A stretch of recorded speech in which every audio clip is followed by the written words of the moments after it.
कि मरने से पहले हम सब कर ले इस पे गौर। किताबों का खुदा और है, बाबों का खुदा और। कहने को तो दी सबका इस्लाम है, लेकिन किताबों का जहां और है, बाबों का जहां और। कि ऐसी बात कोई किसी देवबंदी आलिम ने की है तो मोती साहब ने रिप्लाई किया कि नहीं, इस तरह की बात तो वो हजरत नहीं करते, ऐसी बातें तो इंजीनियर करता है। अब वो देखें, चैंपियन बनने के लिए भी जब आए तो अपने साथ वो किताबों का बोरा ले के आए, लेकिन वो बोरा आज तक उन्होंने खोल के बताया नहीं है कि भाई इंजीनियर साहब जो ये गलत बात कर रहे हैं, इसका मैं जवाब क्या है मेरे पास उस बोरे के अंदर जो मैं वहाँ देने गया था। जो इंजीनियर साहब ने नमाज जो प्रॉपर वो प्रैक्टिकल सिखाया था, उसके रेफरेंसेस को मैंने जब क्रॉस चेक किया तो वो बिल्कुल दुरुस्त निकले। फिर भी मुझे तसल्ली नहीं हुई। फिर मैंने मुफ्ती तारिक मसूद और देवबंद के जो बड़े बड़े उलमा थे उनकी मैंने वीडियो सर्च की और उनके दलाइल को फिर जाके क्रॉस चेक किया कि उनके पास भी तो ज़ाहिर कोई दलील होगी, लेकिन मैं फिर बिल्कुल मायूस होकर ही रह गया। मतलब उस तरह से मुझे कोई ऐसी दलील नहीं मिली, तो फिर हक मैंने जो है वो कबूल किया। बिस्मिल्लाहिर्रहमानिर्रहीम। अस्सलाम वालेकुम भैया। वालेकुम अस्सलाम वरहमतुल्लाह। क्या नाम है भाईजान आपका? मोहम्मद उज़ैर नाम है। मोहम्मद उज़ैर भाई किधर से आए? मैं पिंडी से आया हूँ। रावलपिंडी से? जी, रावलपिंडी से। माशाल्लाह। अकेले आए हैं? नहीं, साथ मेरे दोस्त आए हैं, काशिफ भाई। कैसा सफ़र रहा? अल्हम्दुलिल्लाह बेहतरीन। ट्रांसपोर्ट पे आए हैं या बाइक पे आए? बाइक पे आए हैं। माशाल्लाह। सुबह सुबह कितने बजे निकले? हम निकले थे तकरीबन 5:30 बजे निकले थे। बीच में हम थोड़ी देर रुके नमाज पढ़ने के लिए, फजर के लिए, तो वो तकरीबन 20 में थोड़ा बहुत स्टे हुआ, बाकी हम कंटिन्यू। चलो जी, वेलकम जी आपको जेलम अकेडमी में। अच्छा उज़ैर भाई, ये बताएं कि आपका जो साबका फिरका था वो क्या था? वैसे तो कभी कोई टैग नहीं लगाया था फिरके का साथ, लेकिन ये है कि देवबंदी जो है ना मसलक, उसको फॉलो करते थे। देवबंद मकसद जी, ठीक हो। अच्छा जी, अब ये बताएं कि देवबंद मकतबा फ़िक्र में तो भी बहुत बड़े नाम हैं, ठीक है जी, आलिम दीन हैं। क्या ऐसी वजह हुई कि इंजीनियर मोहम्मद अली मिर्ज़ा आपकी लाइफ में आ गए? बेसिकली जो मेन जो ट्विस्ट था वो तो था जो मुफ्ती तारिक मसूद साहब के साथ इंजीनियर साहब का क्लैश हुआ। तो मैं उस पॉइंट पे भी, उस टाइम पे भी मुफ्ती तारिक मसूद साहब को ज़्यादा यानी कि उनको सपोर्ट करता था। लेकिन जब मैंने दोनों का मौक़िफ़ सुना, दोनों की जब गुफ्तगू सुनी, दोनों के दलाइल देखे, और फिर उस चीज़ से जो है ना मैं फिर इंजीनियर साहब की तरफ ज़्यादा जो है। मुफ्ती साहब का भला हो जी। मुफ्ती साहब ने ना क्या बात है, मुफ्ती साहब ने आधी देवबंदी जो है ना इंजीनियर साहब को गिफ्ट दी है जी, अपनी सर्कस से। अच्छा जी, माशाल्लाह। यानी आपका तारुफ भी इंजीनियर मोहम्मद अली मिर्ज़ा साहब से तब ही हुआ? नहीं, तारुफ पहले हुआ था। अच्छा, तारुफ कैसे था? पहले एक मरतबा मैंने 2017-18 में कहीं मैंने कोई यूट्यूब पे वीडियो देखी थी, लेकिन उस वक्त मैं कोई इतना जानता नहीं था। मतलब एक नॉर्मल स्कॉलर की तरह मैंने इनको सुना और मैंने और भी वीडियोस देखी जो टॉपिक में सर्च कर रहा था। ठीक है। फिर उसके बाद एक मरतबा जो तारुफ प्रॉपर हुआ वो तो हुआ था अपनी मस्जिद में। मुफ्ती साहब ने इस तरह कोई नेगेटिव बात चल रही थी, किसी ने सवाल किया था कि ऐसी बात कोई किसी देवबंदी आलिम ने की है, तो मुफ्ती साहब ने रिप्लाई किया कि नहीं, इस तरह की बात तो वो हजरत नहीं करते, ऐसी बातें तो इंजीनियर करता है।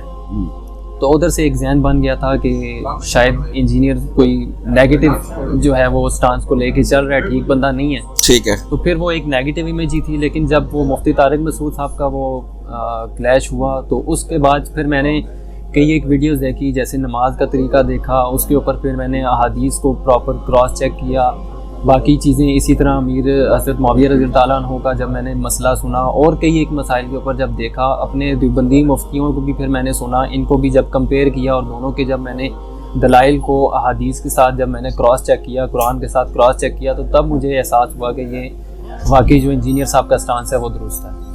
माशाल्लाह। अच्छा, अभी आपने कहा कि मैंने मुफ्ती साहब वाला जो इशू हुआ था जी, उस पे इंजीनियर साहब को सुना, उनके दलाइल सुने, दोनों का मौक़िफ़ सुना, तो मुझे पता चला। अच्छा, आप कहते हैं कि मुझे इनके दलाइल ठीक लगे और मैं फिर इनका स्टूडेंट बन गया, और मुफ्ती साहब तो चैंपियन बन के गए यार जेलम से। मुझे तो आपकी बात ही नहीं समझ आई। मुफ्ती साहब तो कहते हैं फातिहा जेल हूँ मैं। नहीं, चैंपियन देखें, वैसे तो अपने आप को कोई भी कह ले, इस तरह आने से तो कोई चैंपियन नहीं बनता।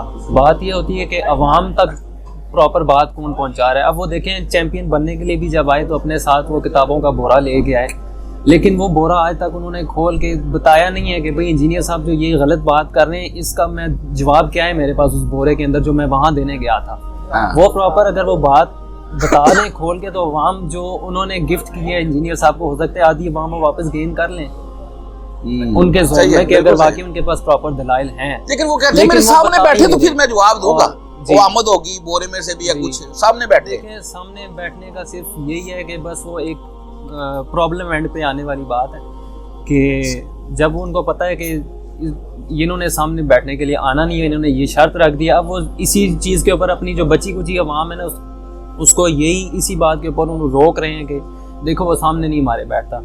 तो बाकी यही है कि उस अवाम में से भी जब कोई अब दलाइल की तरफ आएंगे तो फिर उनको भी हक जो है वो पता चल जाएगा। ये नहीं आपने कितनी आसानी से कितनी कॉमन सी बात बता दी कि मुफ्ती साहब बोरा खोले उसका जवाब दे।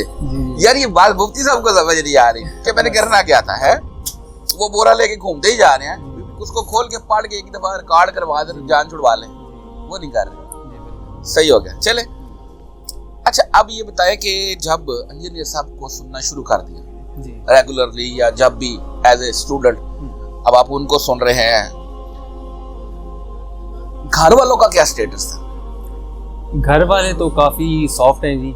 अच्छा वाले से वैसे तो ज़्यादा वही मैंने जैसे आपको बताया कि देवबंद वाली जो तालीमात हैं उनको फॉलो करते हैं, लेकिन काफ़ी ज़्यादा ब्रॉड माइंडेड है। मैंने अभी कल वाले साहब को भी बताया कि मैं जेलम जा रहा हूँ, उन्होंने पूछा किस वजह से, तो मैंने उनको बताया कि मैं इंजीनियर साहब की अकेडमी जा रहा हूँ। अच्छा। तो कोई यानी कि उनका नेगेटिव रिएक्शन कुछ भी नहीं था, वो काफ़ी सॉफ्ट है। इवन अबू की तबीयत भी इस तरह की है, मेरे वालिद साहब की भी और घर वालों की, कि वो जब ये कुरान और सुन्नत की इस तरह बात सुनते भी हैं और कोई अगर देवबंद का कोई बंदा भी अगर कोई गलत बात कर रहा है तो वो उसको भी कंडेम ही करेंगे। वो इतने स्ट्रिक्ट नहीं है कि नहीं आपने इसी को जो है वो फॉलो करना है। ठीक हो गया, यानी घर से कोई ज्यादा प्रॉब्लम नहीं है। अच्छा जो फ्रेंड सर्कल है, कुछ फैमिली में कुछ कजन्स होते हैं आपके, कुछ अंकल वगैरह, तो इनका क्या है? कोई नेगेटिव रिस्पांस तो नहीं कहीं से आया?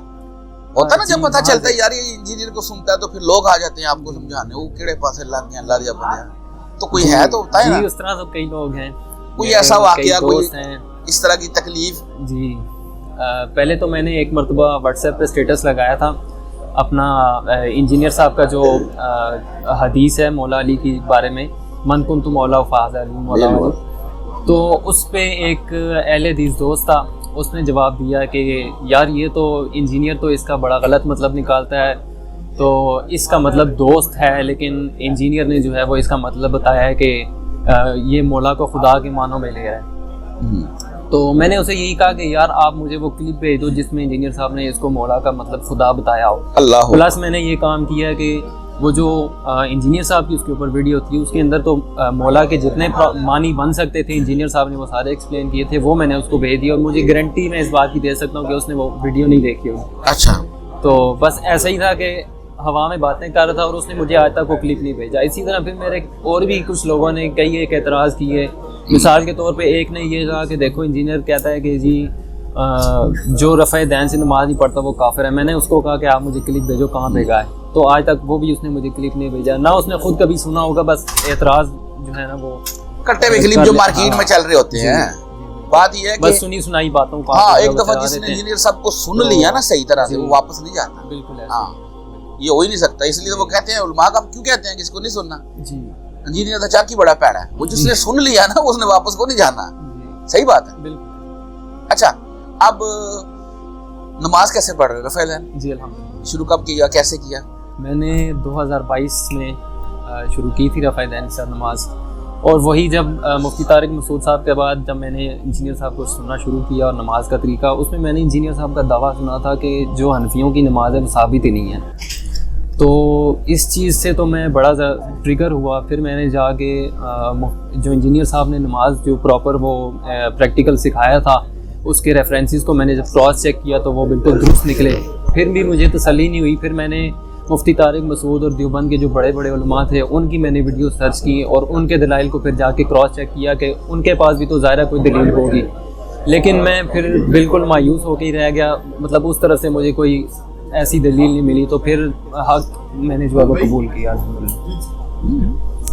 सही हो गया। घर वालों को दावत दी? जी घर वालों को भी इस तरह नाम के साथ तो नहीं कि इंजीनियर का वो नहीं, इंजीनियर साहब का तो नाम ही नहीं लेना ना। इंजीनियर की कौन सी दावत है? दावत तो अल्लाह और अल्लाह के रसूल की है ना। बाकी मेरे भाई जो हैं वो तो उनको तो पता है, वो खुद भी इंजीनियर साहब को बड़ा सुनते हैं और वो भी यानी कि मेरे थ्रू ही उनको भी तारुफ हुआ है। सही हो गया। तो वो भी काफ़ी ज़्यादा अप्रिशिएट करते हैं। बाकी ये है कि वालिद वालदा वो लोग मतलब उनको इस तरह बाय नेम या इतना कुछ नहीं किया, लेकिन ये है कि वो भी मतलब कुछ कई एक बातें हैं जिनसे वो भी एग्री करते हैं। ऐसी कोई बात हम बता देते हैं घर में भी जो कुरान और सुन्नत से साबित होती है, तो ही ठीक है ना एग्री जी। करते हैं। जी बिल्कुल, तो ही ठीक है उनकी। जी जी शुक्र अल्लाह। अल्हम्दुलिल्लाह सही हो गया। चले जी, आज फर्स्ट टाइम आए हैं? जी फर्स्ट टाइम आज इंशाल्लाह आपकी इंजीनियर साहब से मुलाकात भी होगी इंशाल्लाह। और अच्छा लगा जी आपसे बात करके। अभी अब बैठे। जज़ाकल्लाह खैर। और फिरकों की दुकानें बंद, द डैमेज डन।